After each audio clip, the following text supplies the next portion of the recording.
Students, आज के video में हम स्टार्ट करने वाले हैं चैप्टर नंबर 4, क्लास 9 का चैप्टर नंबर 4, जिसका नाम है algebraic expressions and algebraic formulas. ठीक है, तो स्टूडेंट्स, जिस तरह हम हर चैप्टर को स्टार्ट करने से पहले, बल्कि एक्सरसाइज को भी स्टार्ट करने से पहले कुछ डेफिनेशंस को, कुछ टर्म्स को समझते हैं, तो इसी तरह से जो चैप्टर नंबर 4 है, इसको स्टार्ट करने से पहले हम समझेंगे कुछ डेफिनेशंस। जी, तो स्टूडेंट्स, हमारे पास जो पहली डेफिनेशन है ये है अलजेब्रिक एक्सप्रेशन की। ठीक है, अब आपको अलजेब्रा का तो पता है, अलजेब्रा में क्या होता है, वेरिएबल भी इन्वॉल्व हो जाता है। अरिथमेटिक में वेरिएबल नहीं आता। ठीक है, उसमें सिर्फ कांस्टेंट टर्म्स होती हैं, सिर्फ नंबर्स होते हैं। तो यहाँ पे आपके पास वेरिएबल भी आ जाता है अलजेब्रा में। ठीक है, तो जब वेरिएबल आता है साथ में कांस्टेंट टर्म्स भी होती हैं, तो मिलके आपके पास बनती है अलजेब्रिक टर्म्स। ठीक है, पहले मैं आपको अलजेब्रिक टर्म्स का बताती हूँ।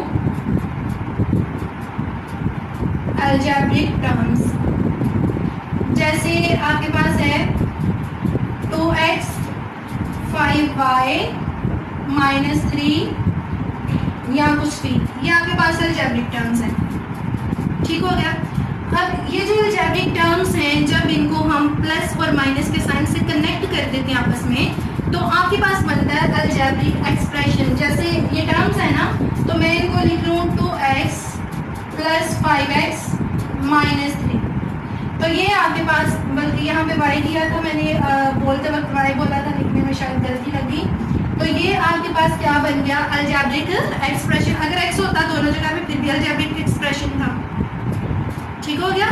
जब अलजेब्रिक टर्म्स को हम प्लस माइनस डिवीजन मल्टीप्लिकेशन के साइन से कनेक्ट करते हैं, तो हमारे पास अलजेब्रिक एक्सप्रेशन बनता है।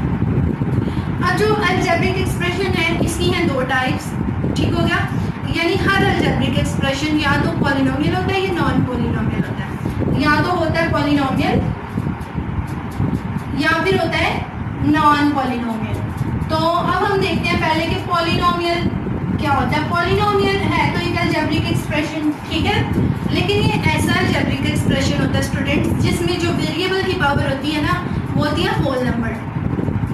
वेरिएबल की पावर हमेशा होल नंबर होगी, यानी 0 1 2 3 4 5 up to so on. Point वाले नंबर नहीं आते पावर में, जो स्क्वायर अंडर रूट वाले नंबर हैं वो भी नहीं आते, यानी जो फ्रैक्शंस होती हैं 1/3 1/2 1/5 1/2/7 पावर नहीं आती वेरिएबल के ऊपर।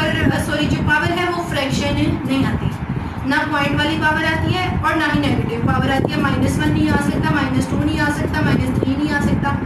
ठीक है ना, यानी वेरिएबल जो है उसकी पावर 0 से स्टार्ट होती है और सारे होल नंबर 0 हो सकता है, 1 2 3 अप टू सो ऑन। यानी आप ये भी कह सकते हो नॉन नेगेटिव जो इंटीजर्स हैं वो आपके पास होते हैं इसमें वेरिएबल की पावर। और इसकी फॉर्म कैसी होती है पॉलिनोमियल की? पॉलिनोमियल जो है ना, उसमें जो वेरिएबल यूज होता है, यानी अगर कोई पॉलिनोमियल हमारे पास सिर्फ x वेरिएबल में, तो हम उसको कहेंगे p ऑफ x। ठीक है ना, यानी ये उसका हमने पॉलिनोमियल का नाम रख लिया p फॉर पॉलिनोमियल, और ब्रैकेट में हमने वो वेरिएबल लिखा जो उस पॉलिनोमियल में आएगा। अब इसकी फॉर्म कैसी होगी? फॉर्म इस तरह की होती है an x की power n plus an -1 x की power n -1 plus an -2 x की power n -2 plus up to so on. कम होते होते होते होते ये लास्ट में आके ये पावर कम होते होते ना 0 हो जाती है। ये मतलब ये वाली वैल्यू जो है, ठीक है। और x की पावर जब 0 होगी तो आपको पता है वो ऑटोमेटिकली 1, यानी इधर जब 0 आएगा तो 1 आ जाएगा। आपको पता है ना, किसी भी नंबर की जब पावर 0 हो तो वो 1 हो जाता है। ये जो लिखा हुआ है ना, ये पावर नहीं है, इसको आपने पावर नहीं समझना, ये ऑर्डर बता रहा है उसका। यानी x की पावर n का मतलब है कि सबसे पहले आपने वो वैल्यू लिखनी है जिसमें वेरिएबल की पावर से आता है। ठीक है ना, यानी आपके पास जो पॉलिनोमियल है, जैसे 2x³ + 3x5 -9x, तो आप इसको कैसे अरेंज करोगे? पहले जिसकी पावर सबसे बड़ी है ना उसको लिखना है आपने। 3x की पावर 5 सबसे पहले, उसके बाद 2x³ और उसके बाद आएगा 9x।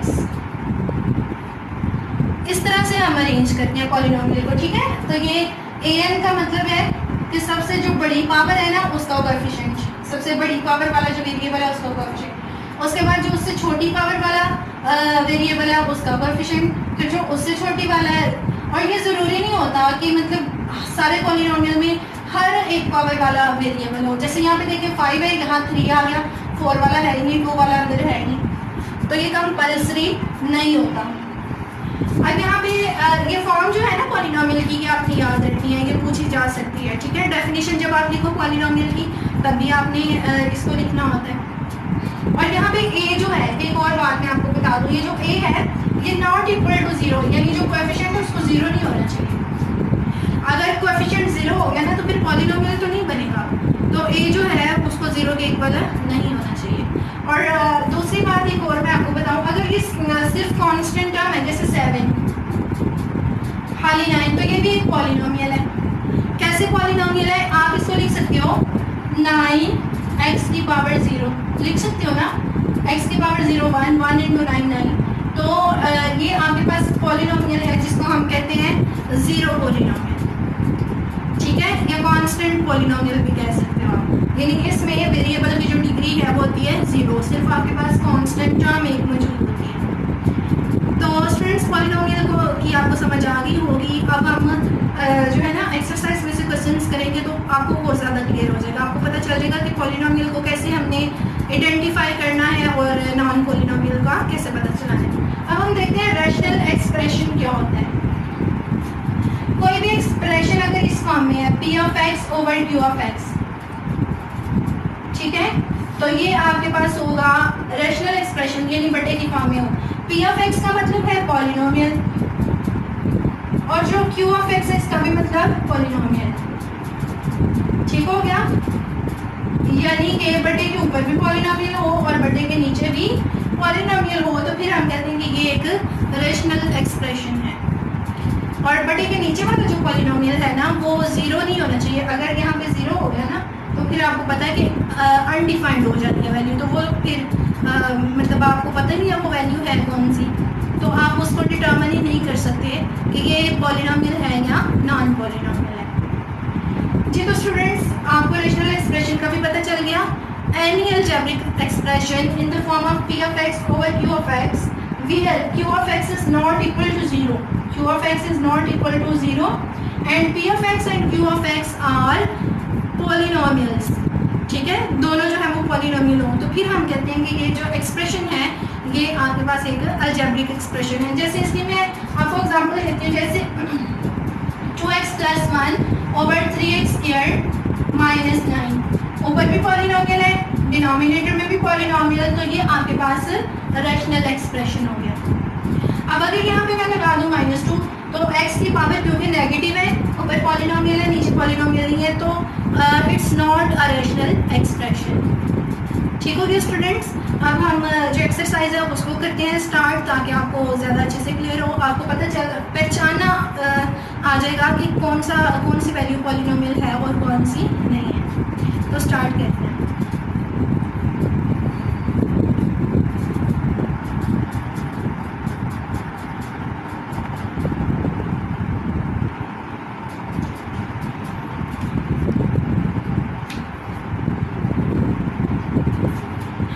जी तो स्टूडेंट्स एक्सरसाइज का जो क्वेश्चन नंबर 1 है और क्वेश्चन नंबर 2 दोनों के मैंने सारे पार्ट्स लिख लिए हैं। अब इन्हें हम 1 बाय 1 डिस्कस करते हैं। जो पहला क्वेश्चन है उसमें उसने आपको ये एक्सप्रेशन दिए हुए हैं, ठीक है, अलजेब्रिक एक्सप्रेशन। कहता है आइडेंटिफाई करो कि इनमें से कौन सा एक्सप्रेशन पॉलिनोमियल है और कौन सा नहीं है। तो हमने क्या देखना है, हमने देखनी है वेरिएबल की पावर, ठीक है, वेरिएबल का एक्सपोनेंट हमने चेक करना है, कॉन्स्टेंट टर्म का नहीं। तो ये वेरिएबल है, यहाँ पे देखिए एक्स स्क्वायर, उसके बाद यानी ये तो ठीक हो गया, यानी ये आपके पास होल नंबर है 2। अब ये जो x है ये ऊपर जाएगा तो ये बनेगा x की पावर -1, ठीक है ना, यानी 1 ओवर x को आप क्या लिख सकते हो, आप इसको लिख सकते हो ना x की पावर 1। तो यहाँ पे वेरिएबल की पावर हो गई नेगेटिव, तो इट्स मीन कि ये पॉलिनोमियल नहीं है। ये जो पहला एक्सप्रेशन उसने दिया था ये पॉलिनोमियल नहीं है। अब हम दूसरे को देखते हैं, तो इसकी पावर चेक करें, होल नंबर है, ठीक हो गया। इसकी पावर चेक करें, होल नंबर है, ठीक हो गया। इसकी चेक करें, होल नंबर है, इट्स ओके। इसकी जब पावर देखी तो x की पावर है 1/2, ठीक है ना। स्क्वायर रूट है, स्क्वायर रूट का आपको पता है 1/2 होता है। तो मैंने आपको बताया था कि फ्रैक्शनल पावर नहीं आती, ये फ्रैक्शनल पावर होगी तो इट्स मीन कि ये भी पॉलिनोमियल नहीं है। अब हम थर्ड वाले को देखते हैं। तो यहाँ पे देखिए एक्स स्क्वायर यानी x की पावर 2 है, होल नंबर है, यहाँ पे भी x की पावर 1, ये भी होल नंबर, और ये स्क्वायर रूट 2 यानी 2 के ऊपर है ना, स्क्वायर रूट वेरिएबल के ऊपर नहीं है, कांस्टेंट टर्म के ऊपर है। वेरिएबल की पावर क्योंकि होल नंबर है तो इट्स मीन कि ये पॉलिनोमियल है। हमारा जो थर्ड वाला पार्ट है ये पॉलिनोमियल है। अब अगर हम इसको देखें फोर्थ वाले को, तो यहाँ पे भी देखें x डिनोमिनेटर में आया ना। अब अगर इस एक्सप्रेशन को हम ऊपर लेके जाते हैं बटे के ऊपर तो पावर ऑटोमेटिकली इसकी नेगेटिव हो जाएगी। तो इट्स मीन कि ये जो फोर्थ वाला पार्ट है ये भी पॉलिनोमियल नहीं है। ये चारों पार्ट्स में से जो थर्ड वाला पार्ट था सिर्फ यही हमारे पास पॉलिनोमियल है। अब जो क्वेश्चन नंबर 2 है इसमें आपने ये बताना है कि इन चारों पार्ट्स में से कौन कौन सी फ्रैक्शन जो है ये रैशनल फ्रैक्शन है और कौन सी नहीं है। तो इसमें भी बेसिकली हमने पॉलिनोमियल ही चेक करना है। तो पहले क्वेश्चन में ऊपर देखिए एक्स का स्क्वायर रूट आ गया तो वो बटे के ऊपर नॉन पॉलिनोमियल है, ठीक है, पॉलिनोमियल नहीं है। तो इट्स मीन कि ये रैशनल एक्सप्रेशन नहीं है, पहला पार्ट ठीक हो गया। अब हम सेकंड वाले को देखते हैं। तो ऊपर चेक करें पॉलिनोमियल है क्योंकि एक्स का क्यूब, एक्स का स्क्वायर, ये भी होल नंबर, ये भी होल नंबर, और 3 पे स्क्वायर रूट है यानी कांस्टेंट टर्म पे स्क्वायर रूट है। तो इट्स मीन कि ये आपके पास पॉलिनोमियल है बटे के ऊपर। अब हम चेक करते हैं बटे के नीचे पॉलिनोमियल है। तो बटे के नीचे देखें x और यहाँ पे यानी x की पावर 1 और यहाँ पे x की पावर 2, दोनों पे पावर होल नंबर है। तो इट्स मीन कि नीचे भी पॉलिनोमियल है, ऊपर भी पॉलिनोमियल, नीचे भी पॉलिनोमियल, तो ये रेशनल नंबर है। जो दूसरा पार्ट है ये रेशनल नंबर है, रेशनल फ्रैक्शन है, ठीक है, यहाँ क्या है कि रेशनल एक्सप्रेशन है। अब हम इसको देखते हैं थर्ड वाले पार्ट को। तो यहाँ पे देखिए x square plus 6x plus 9 यानी x के ऊपर 2 और x के ऊपर 1 होल नंबर है ना, पावर यानी पॉजिटिव इंटीजर है। तो इट्स मीन के बटे के ऊपर पॉलिनोमियल है, बटे के नीचे भी यहाँ पे देखिए एक ही दफ़ा x है, इसकी पावर देखी तो इंटीजर है, पॉजिटिव इंटीजर है। तो ये ऊपर भी पॉलिनोमियल नीचे भी पॉलिनोमियल, तो ये रैशनल एक्सप्रेशन है, ठीक हो गया। अब हम लास्ट वाले पार्ट पे आते हैं। तो 2 इंटू स्क्वायर रूट एक्स पे स्क्वायर रूट है ना, तो एक्स पे स्क्वायर रूट नहीं आना चाहिए यानी पावर जो है वो फ्रैक्शन में आ रही है, पावर वेरिएबल की पावर फ्रैक्शन में। तो इट्स मीन के ऊपर पॉलिनोमियल नहीं है तो फिर ये रैशनल एक्सप्रेशन नहीं होगा। तो स्टूडेंट्स इस तरह से हमने सॉल्व किया क्वेश्चन नंबर 1 भी और क्वेश्चन नंबर 2 भी। होपफुली आपको उससे ही अच्छे से क्लियर हो गया होगा कि रैशनल एक्सप्रेशन का कैसे पता चलाती है, पॉलिनोमियल का कैसे पता चलाते हैं। तो अब हम एक क्वेश्चन और सॉल्व करते हैं इस एक्सरसाइज का।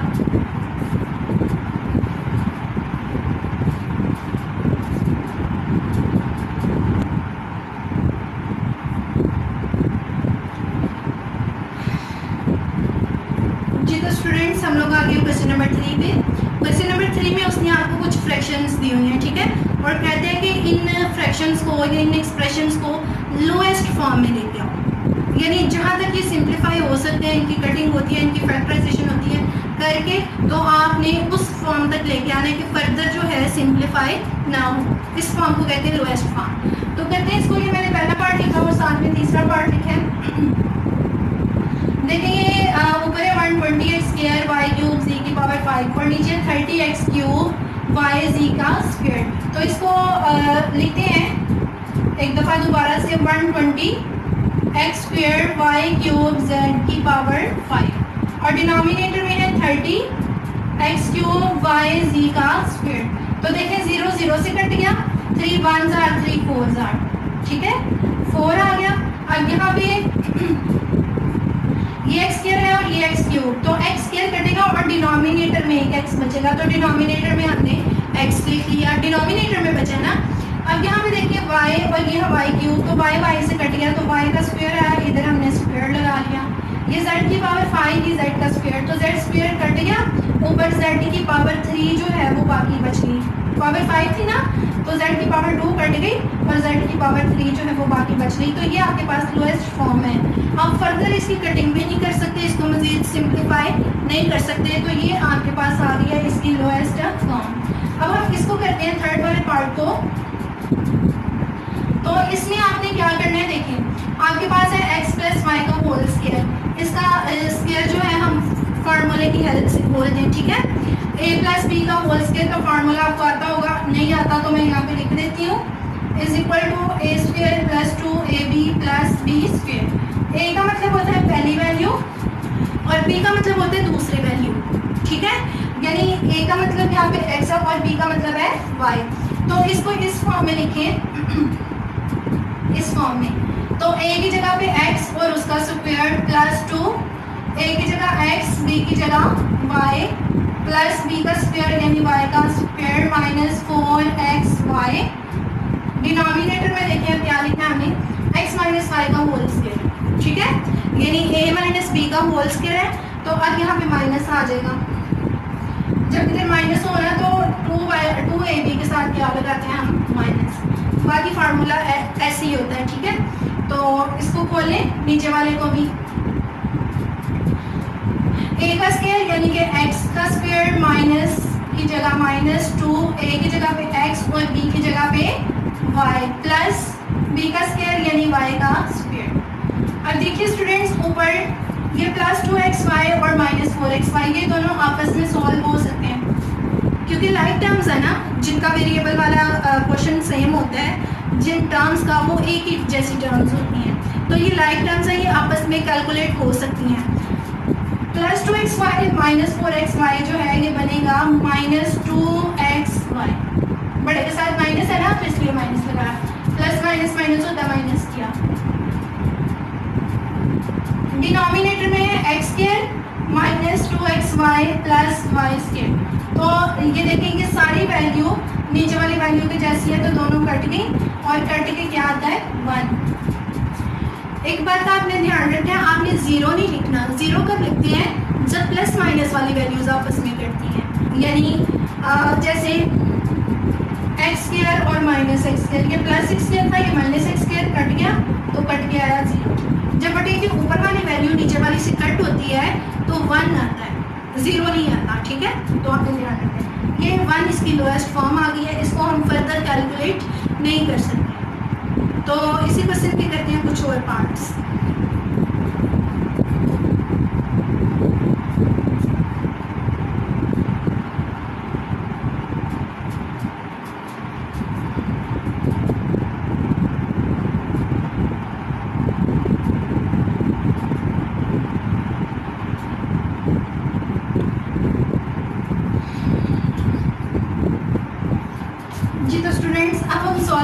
फोर्थ वाला पार्ट और सेवन्थ वाला पार्ट। लेकिन एक बात मैं आपको पहले क्लियर कर दूं कि इस पूरे चैप्टर को सॉल्व करने के लिए फार्मूले जो हैं वो आपकी फिंगर टिप्स पे होने चाहिए। अगर आपको फार्मूले नहीं आते तो पहले आप उन्हें याद करें, फिर इन क्वेश्चंस को सॉल्व करें, ठीक है। अगर आपको फार्मूले नहीं आते तो ये क्वेश्चंस आपको कभी भी नहीं आएंगे। जी तो स्टूडेंट्स, जो क्वेश्चन नंबर 4 है इसमें भी फार्मूले यूज होंगे। ये आपके पास है X cube minus Y cube, और ये है X square minus 2xy plus Y square over X minus Y into X square plus 6y plus Y square. तो हम इसको लिख सकते हैं, ये जो डिनोमिनेटर है ना, ये है आपके पास, इसकी फॉर्म है आपके पास a minus B into A square plus A B plus B square. तो ये इक्वल होता है a cube minus B cube के, ठीक है। ये फार्मूला मैंने लिखा। तो ऊपर वाली जो वैल्यू है ना, इसको हमने ऐसे लिखना है, X cube minus Y cube into X square minus 2xy plus Y square. और डिनोमिनेटर में लिखना है, डिनोमिनेटर में हम लिखेंगे ये वाली फॉर्म दी हुई है ना, देखिए a की जगह पे x है और b की जगह y, तो इसको क्लोज करके हमने लिखना है a cube minus B cube. a की जगह हम लिख देंगे x, इधर क्यूब है ना फार्मूले में, तो हमने भी ऊपर क्यूब लगाया, माइनस बी क्यूब यानी कि y का क्यूब। अब देखेंगे ये वाला जो नीचे वाला फैक्टर है, ये इस फैक्टर के जैसा सेम टू सेम इसके जैसा, ये इससे कट गया। तो आपके पास जो बाकी वैल्यू बची ये है X square minus 2xy plus Y square. ये अब आपके पास कौन सी फॉर्म है, ये फिर फार्मूले वाली फॉर्म है, A square -2ab plus B square. और ये किसके इक्वल होता है? ये इक्वल होता है a माइनस बी का होल स्क्वायर। इसको जब आप खोलते हो ना तो ये वैल्यू आती है, तो इसको अब आपने क्लोज करके इस फॉर्म में लिखना है। a की जगह पे x और b की जगह y पुट कर दें। a की जगह क्या पुट किया? x, दरमियान में माइनस है तो माइनस b की जगह y और होल स्क्वायर। तो ये आपके पास सिंपलेस्ट फॉर्म आ गई है, ठीक है, लोएस्ट फॉर्म। इससे फर्दर हम इसको सॉल्व नहीं कर सकते, सिंप्लीफाई नहीं कर सकते जी। तो स्टूडेंट्स अब सॉल्व करते हैं हम 7th वाला पार्ट। इसमें देखिए आपको क्या करना है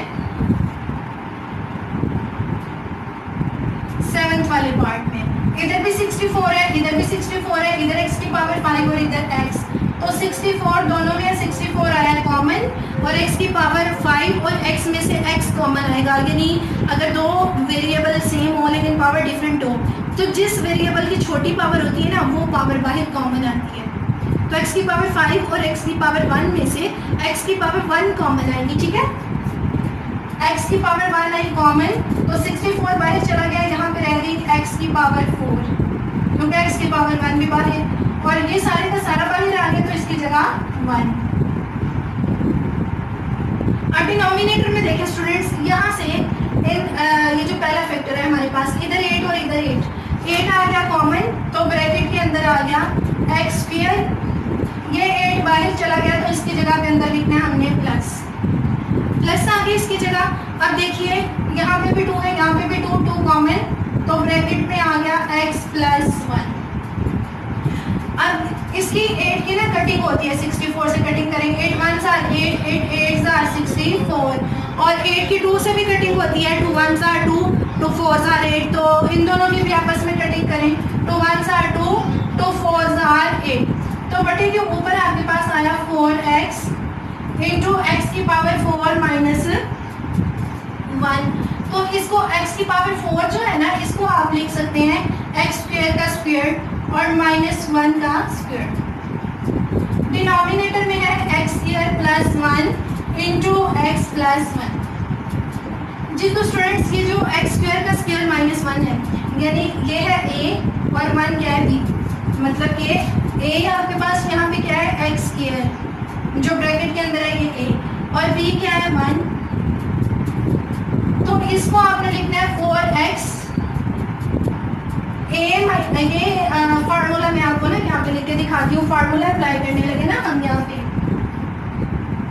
ये आपके पास फॉर्म बनी a square minus B square की, तो ये इक्वल होता है a minus B into A plus,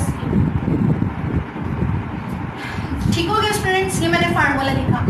अब इस फार्मूले में a की जगह हमने लिखना है x स्क्वायर और b की जगह लिखना है 1, a माइनस बी यानी x square minus 1, a plus b यानी x स्क्वायर प्लस 1 की जगह पे b की जगह पे 1, और डिनोमिनेटर में है x square plus 1 into x plus 1। तो अब स्टूडेंट्स हम देखें ये वाला जो फैक्टर है ये इसके जैसा बिल्कुल एक्स स्क्वायर प्लस 1 से कट गया, क्योंकि दोनों सेम टू सेम है। अब उसके बाद ये है एक्स स्क्वायर माइनस 1, तो इसको आप लिख सकते हो, इसको फर्दर हम लिख सकते हैं 4x एक्स स्क्वायर माइनस 1 को लिख सकते हैं एक्स का स्क्वायर माइनस 1 का स्क्वायर, और डिनोमिनेटर में अब सिर्फ x प्लस 1 है। ये जो x स्क्वायर माइनस 1 स्क्वायर है इसको हम लिख सकते हैं x minus 1 into x plus 1। यही फार्मूला हमने यूज़ किया जो ऊपर यूज़ किया है। तो डिनोमिनेटर में x प्लस 1 से कट गया, तो फाइनली आपके पास आंसर आया 4x इंटू एक्स माइनस 1। ये जो उसने एक्सप्रेशन दिया था इसकी लोएस्ट फॉर्म आ गई, ठीक हो गया। तो 7th वाला पार्ट हमने सॉल्व किया। अब इस क्वेश्चन का लास्ट वाला पार्ट जो है वो सॉल्व करते हैं।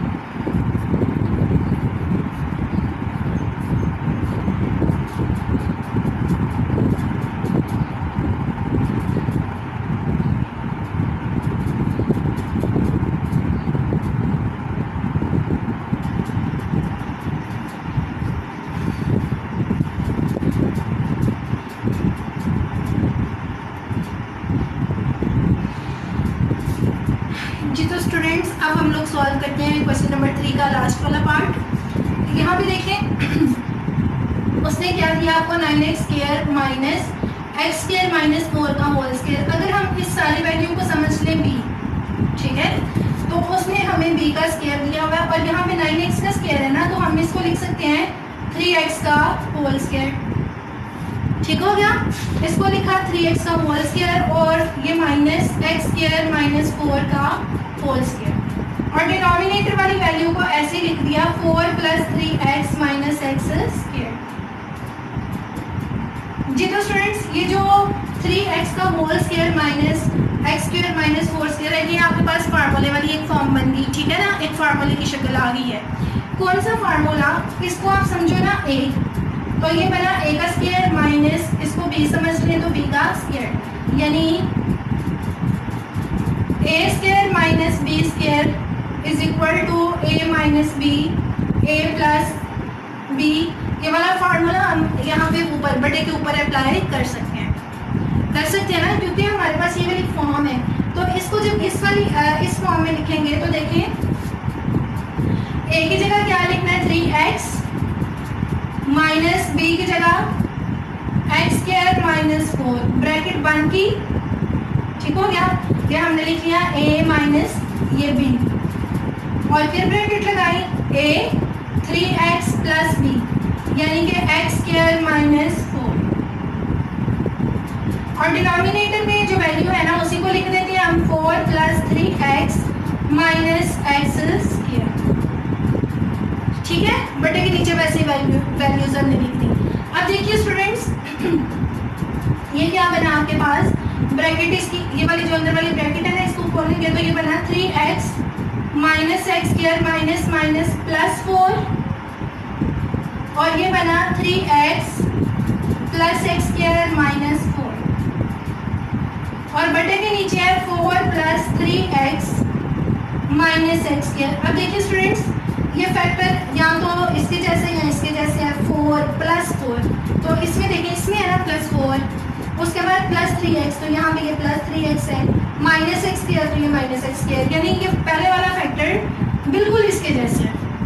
ठीक है, ये वाला और ये वाला फैक्टर दोनों एक जैसे हैं, तो इन दोनों की कटिंग कर देते हैं हम। ये वाला फैक्टर इससे कट गया तो बाकी आपके पास आया 3x प्लस x² माइनस 4। इसको अरेंज कर लें, ठीक है, पहले बड़ी पावर वाली वैल्यू, उसके बाद उससे छोटी वाली और उसके बाद कांस्टेंट। तो ये आपके पास जो है इस एक्सप्रेशन की लोएस्ट फॉर्म आ गई है। तो इस तरह से हमने जो है क्वेश्चन नंबर 3 किया कंप्लीट। अब जो बाकी आधी एक्सरसाइज रह गई है वो इंशाल्लाह अगली वीडियो में। तब तक के लिए अपना ख्याल रखिएगा, दुआओं में याद रखिएगा। अल्लाह हाफिज़।